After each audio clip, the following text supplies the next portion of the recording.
All right, guys, today we are doing a review of a brand new Airbnb listing. We're going to go over some of the pros and cons and tips and tricks that we should implement to improve the visibility of the listing and likelihood for booking. So if you're ready to do that, let's jump on in.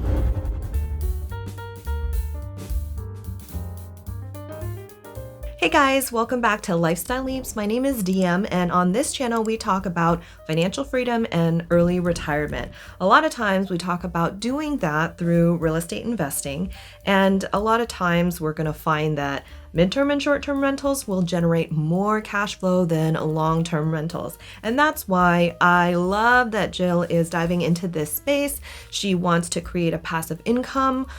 She wants to build equity over time and build up her net worth, all good things. So in this video, we're gonna go over that, but stay till the end because at the end, I'm gonna give you some tips and tricks on how to improve your photos for your listing, and also maybe some copywriting tips as well. Let's get into it.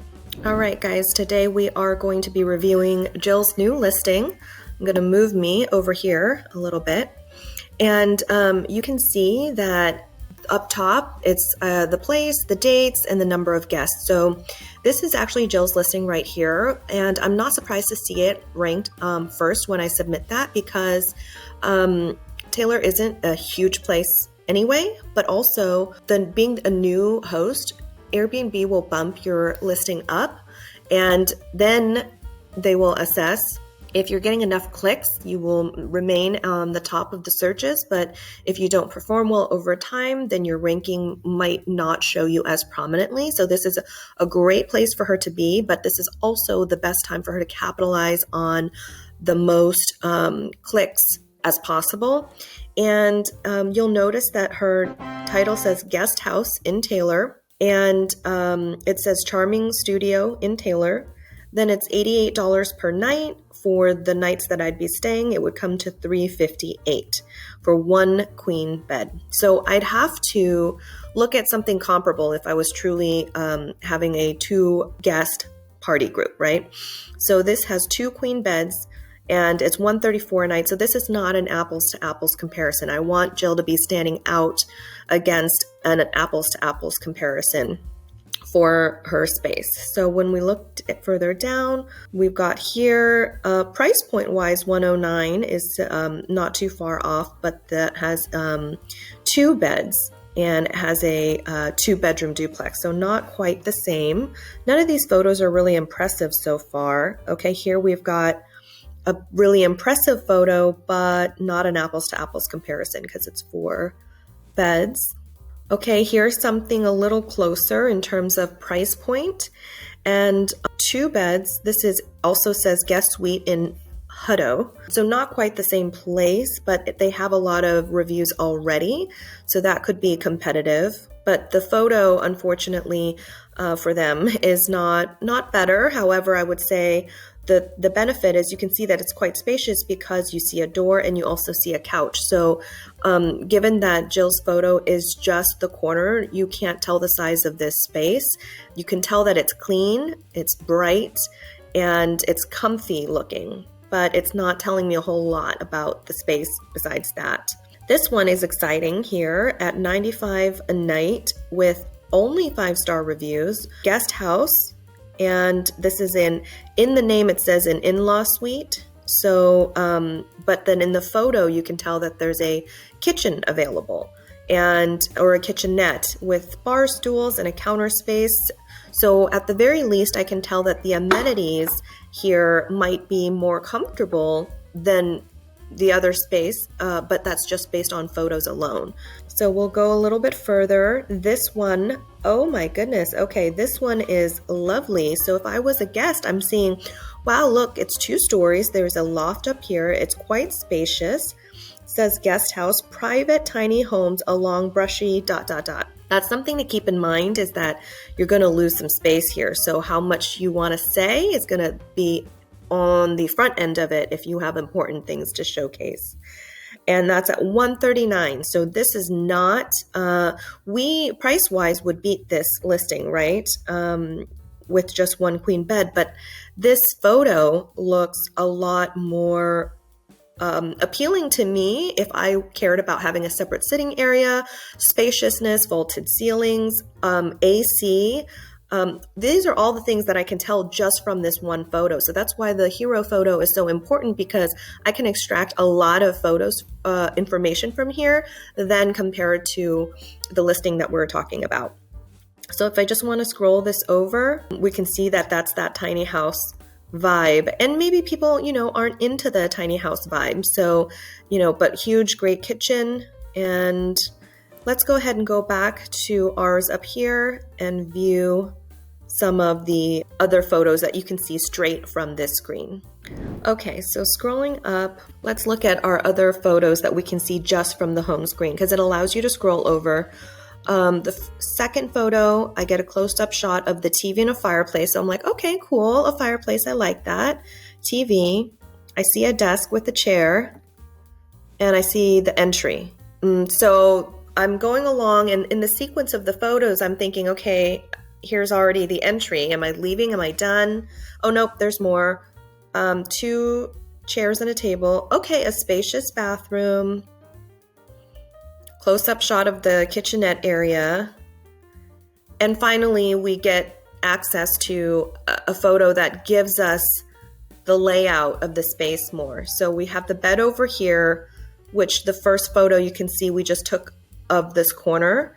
Then we've got our couch, we've got the desk, we've got the TV, we've got the AC, we've got the dining set right here. So this photo is actually giving me so much more information. Ceiling fan, lots of ample light and windows and clean, compared to not only the first hero photo, but the 3 following photos after that. So I think we could reorganize these photos in a way that keeps me engaged longer, instead of maybe carrying on to look for something else too soon. And that's all that it gives me. I can't see more photos from here.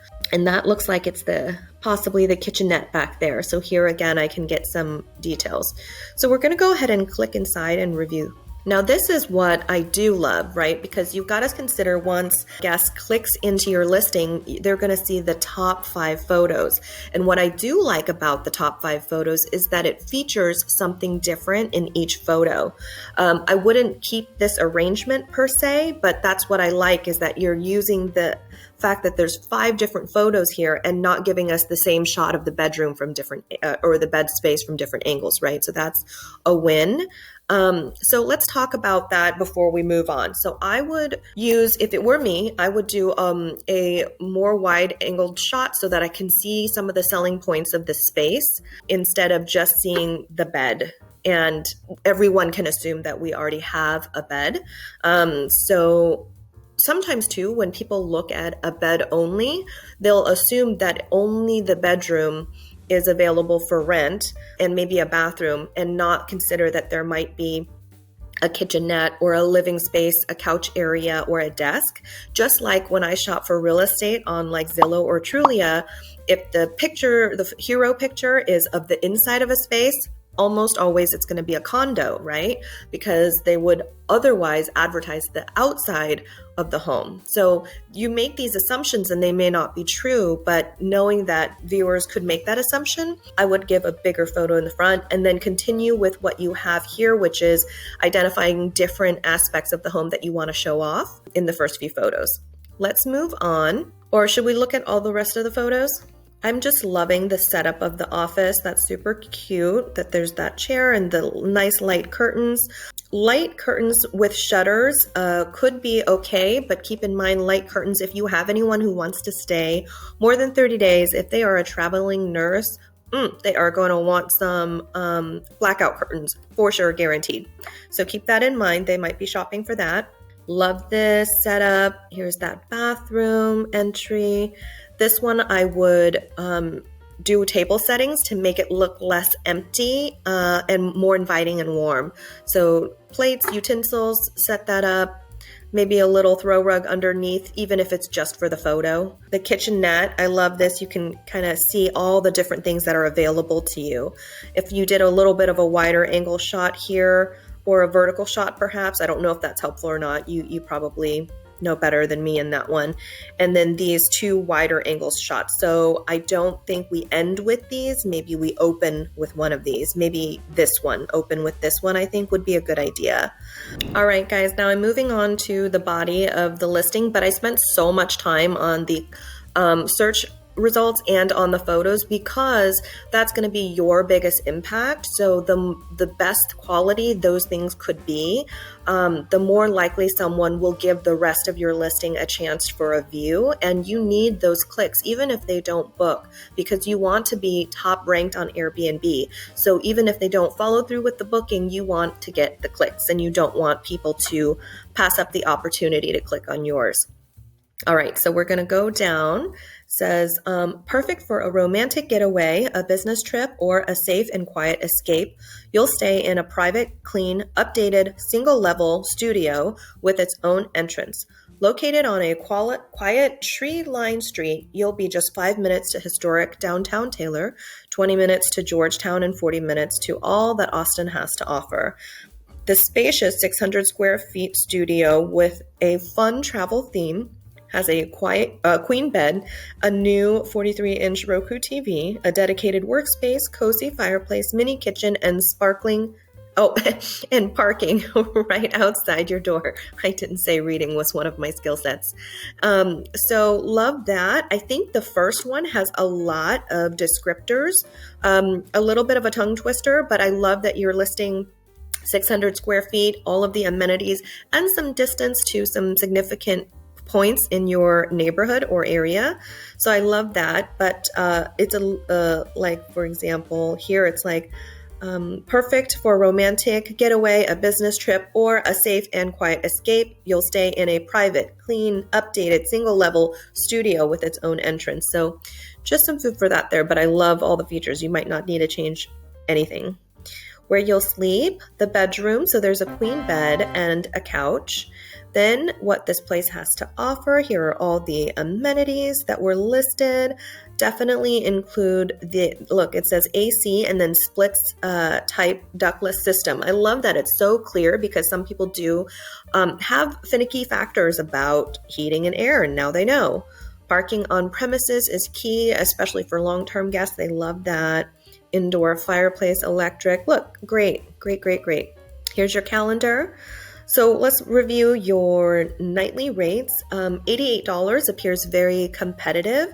There aren't a lot of apples to apples comparison available, and you have it at a very competitive rate. So there's 2 ways to go about this. One is to review your competitors and have a price and continue to test that price. So if you find that you can increase it over time because you have a high percentage of bookings and you could tolerate more vacancies, you're welcome to increase it, or vice versa. If you have a lot of vacancies and you need to reduce your price to get more bookings, you can do that. Or you can have a third-party software that can tell you the pricing for what they think you should be doing. Now, for a first Airbnb and you don't want to spend money on that kind of stuff, then just take a look at your competitors. Now, the cleaning fee is $50. You'd want to see if that's comparable to your competitors as well.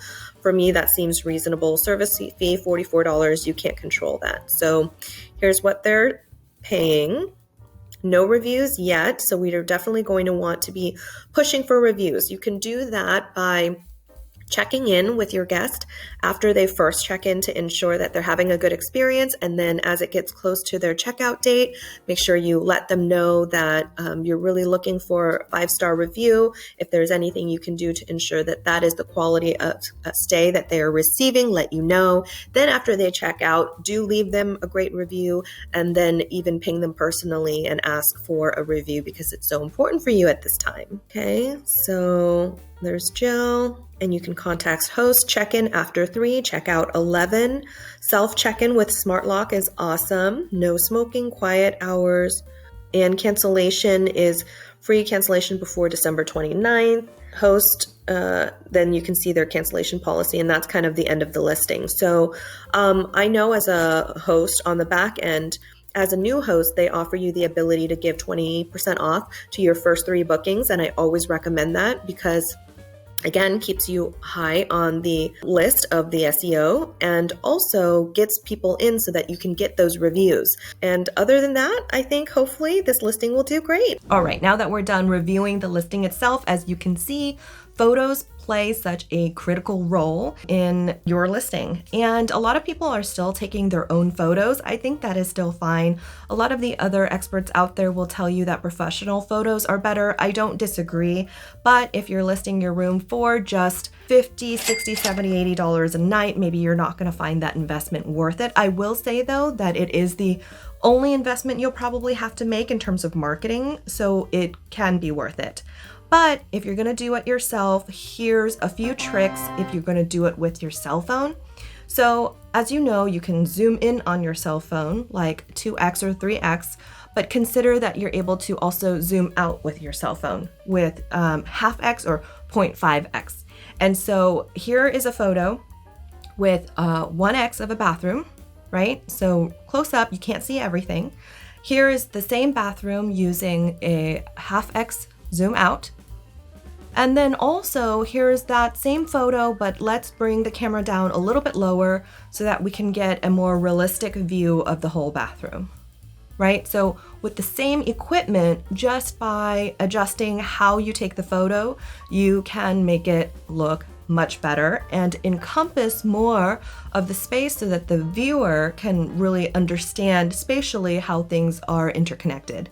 And don't zoom out too far. And sometimes you'll find that 0.5 is even too far depending on the space. You be the judge of that when you're there.